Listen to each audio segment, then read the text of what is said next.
very strongly. All right, I want to address Ziggy over here. Azuki's always retweets and tweets. I think they have a better community. Do you think the founder rugging still ruins the brand? Okay, so Ziggy, good question. It actually fits in, even though you asked this question before Kate and I were talking about morals of founders and whatever. It actually fits in perfectly. So let's chat about it. So I'm going to start. Then Kate will tell us what he thinks, and then if you want to discuss it further, Ziggy, you can let us know. Okay, so I think it's important to say retweeting and tweeting by itself does not make a good project or a bad project, right? It's one small cog in the wheel of a company, especially a Web3 company. So your social media side is one part of it. Obviously, you've got other marketing streams as well. You've got the day-to-day running. You've got upcoming utility. You've got the financial side. You've got the CEO, CTO. You've got all these different roles that have to come together really quite well in any company, but especially Web3, the social media is very important. So a community by itself with tweeting and retweeting is not enough. That's number one. Number two is we saw the power of tweeting and retweeting. So just to counter my own point with what's that one from, they just released Grumples before Goblins? then. Goblins. We saw with Goblins, there's no Discord, right? Obviously there's a good team. There's still not a Discord? Still no Discord. Oh shit, I didn't know that. That's funny. They don't want a Discord. And the problem is, like, all their spaces are people gargling and farting. So you actually never get to hear any real anything, right? But they proved the power of Twitter. And if you use Twitter effectively, and that's all you have, you can build a strong community. So, that's just a kind of my point. But anyway, do I still think the founder rugging still ruins the brand? I'll tell you, like, I maybe from what Kate has just said, maybe I'm holding these projects to too high expectation. Maybe I am.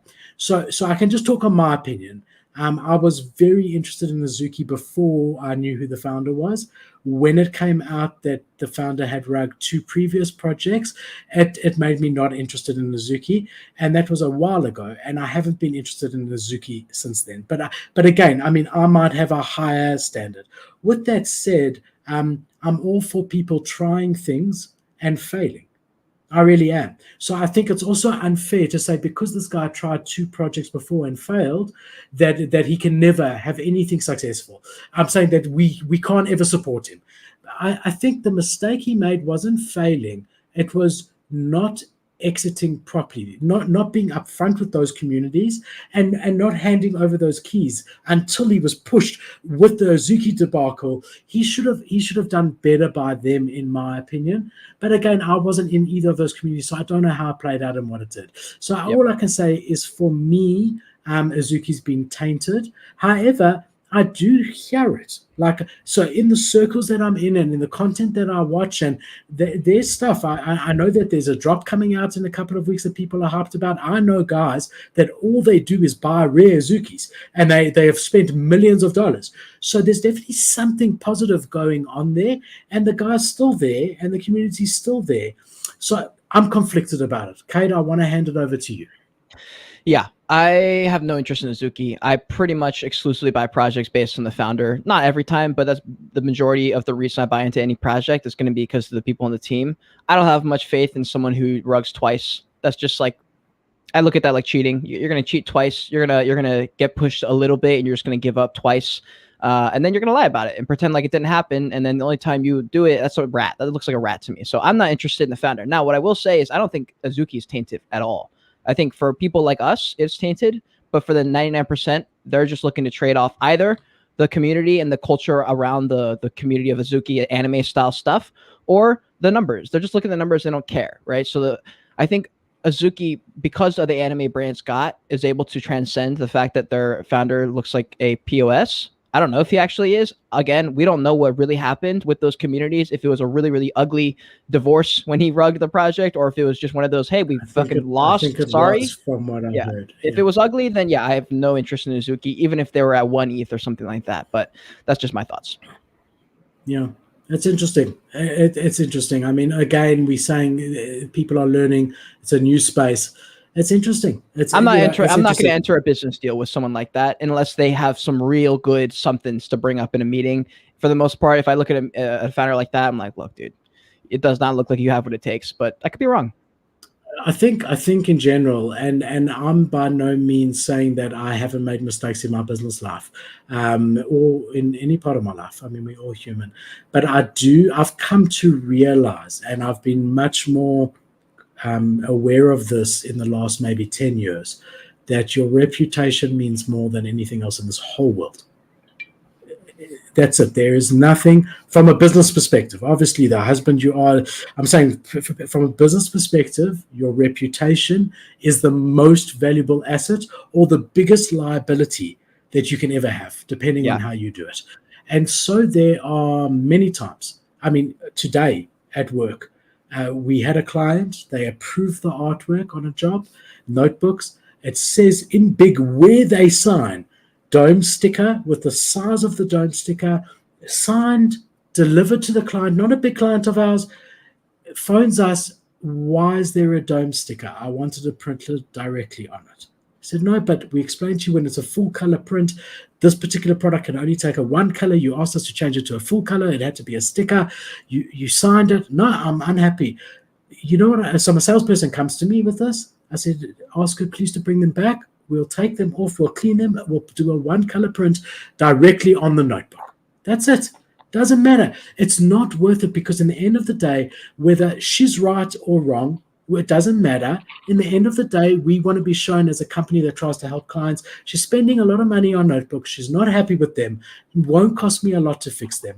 I'm going to fix them. So the Philip of 15, 20 years ago who just started Percal would have said, absolutely not. Here's your signature. Here it says dome sticker. Right by your signature. It's not a small little thing. It says in big dome sticker. You've signed it. Absolutely not. Feel free to bring them back. Pay us to remove the stickers. Pay us to reprint them, and we'll do it. So I just enjoy. I'm saying I've also learned and I've also grown. So on the one side, I'm a sort of forgiving to people in some way who are making mistakes. However, I do think there's levels of mistakes as well. And certain things are not forgivable. And I do agree with Kate that certain attributes show your true colors. So Kate said that if this founder was willing to walk away twice before when the going got tough, he's going to be willing to walk away a third time. And I agree with that. If AZUKI went to 0.2 ever, he would rug. Yeah, he'd be out the window. I agree. Like nobody could argue that if they aren't sitting like a 10, whatever they're at, 5e floor, if they crash, you will not see that AZUKI founder. He will be gone. Yeah, as quick Mark as my words. And just for the record, so we can have this on camera, I think he will. I think AZUKI will disappear one day, and I think that founder's going to rug. And I think all these people who are hating, he'll start a fourth project on Elrond. Yeah, that's the other thing. Two instances of the same big thing. Like ragging is a big thing. It's stealing. I don't know the details of this particular two, but in theory, that's what it is. Two instances within a short period of time of the same offense. Yep. Does display character. Can he change? Like I just said 10 years ago, I realized things I didn't realize. Yes. Do I think he's changed in the last couple of weeks or months? Probably not. I think it takes a bit longer, but who am I to know? Maybe this was a wake-up call for him, and he'll realize in future you can't just I just think there has to be something special. AZUKI doesn't have anything special. They're just riding on the hype that they had. But you look at you look at Oni One Force. You look at I honestly I don't remember all the names. There's been like 25 anime projects, right? They all did really well, and they all crashed and burned. One of them. Right. So like all the anime projects are great when there's being bullish. But there's one difference. The success that AZUKI saw at the ETH price of that time means they've got a lot of money.